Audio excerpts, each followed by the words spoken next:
Today we're gonna make one of, well, actually two of my favorite dishes. We're gonna combine vodka sauce and pasta fazool, just the best parts of both of them.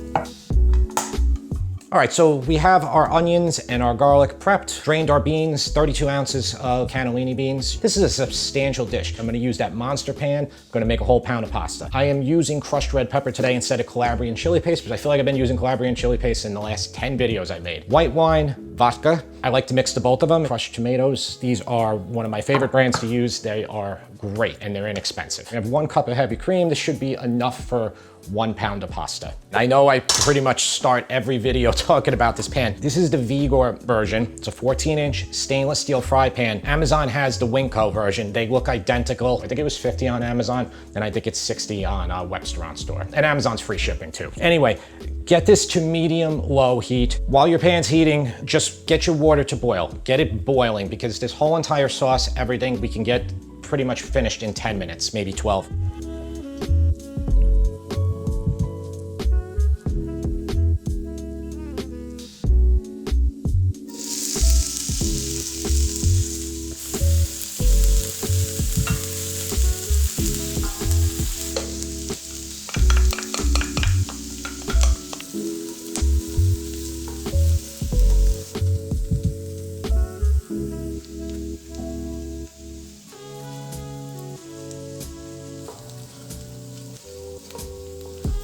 All right, so everything got golden. The garlic I put in about a minute after the onions, maybe a minute and a half, just to get the onions a little bit of a head start. Then I put the hot pepper in, and that's thoroughly distributed into the oil. We're ready now to put in the vodka and the white wine.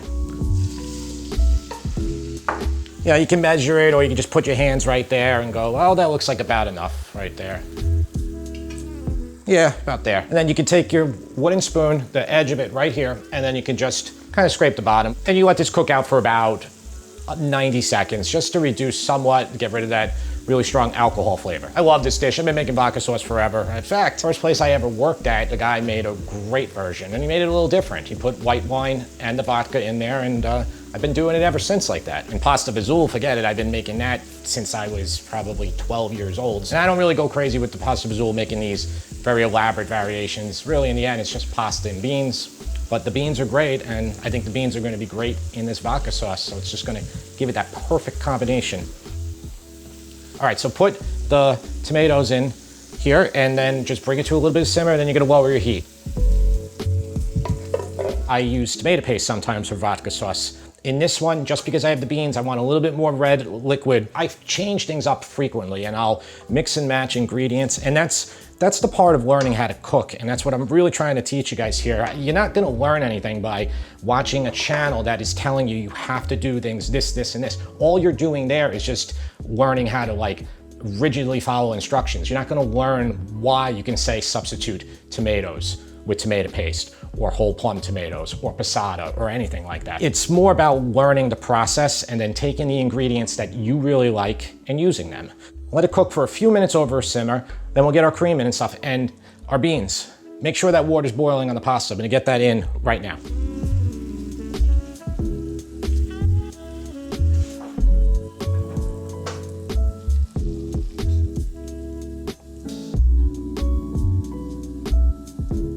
It's simmering nicely right now. We're gonna taste this. If we need a little bit of hot pepper or salt, we'll just add it in. Salt your water, 2 tablespoons kosher salt, 3 tablespoons, whatever. Just make sure it's salty enough. And you know, if this gets a little bubbly too much, just turn it down. That's all you have to do. I'm using Mezze rigatoni. It's DiCecco. DiCecco's my favorite brand for the price. You know, I have Giuseppe Coco in there and a couple other expensive brands. I don't see the value proposition there. They're 3 times the price, and honestly, if you were to do a blind taste test, I don't think you could tell the difference. I have a pasta spider, just use that to stir it around, or use a slotted spoon, something like that. All right, and then this is simmering now. Let's get our cannellini beans in here. I'm using 1 32-ounce can, so you can use less if you want.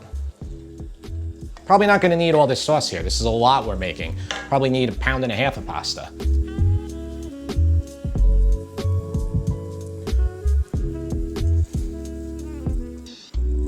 As we're getting down towards the pasta being finished, I'm gonna put it in here. Don't think I'm gonna flip this. It's gonna probably go all over the place, but there's too much sauce in here, I can tell. So I'm just gonna take it out. You can always add it back in, but you can't take it out. You know, worst comes to worst, you got almost a whole nother meal here. All right, let's add the pasta in. Very al dente right now, that's fine. That's how I like it. Drain it well. Probably wanna use a colander here. But do save some of your pasta water in case you need to thin it a little bit.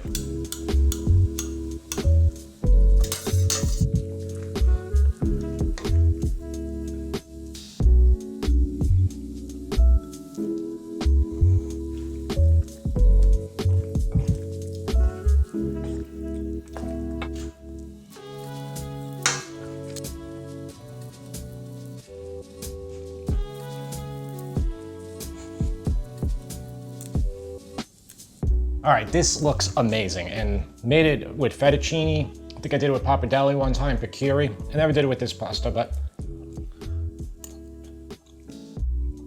I could eat a whole, probably 1/2 pound of this right now, but I'm making a bacon, egg, and cheese video next. Figure we gotta change up from non-stop pasta.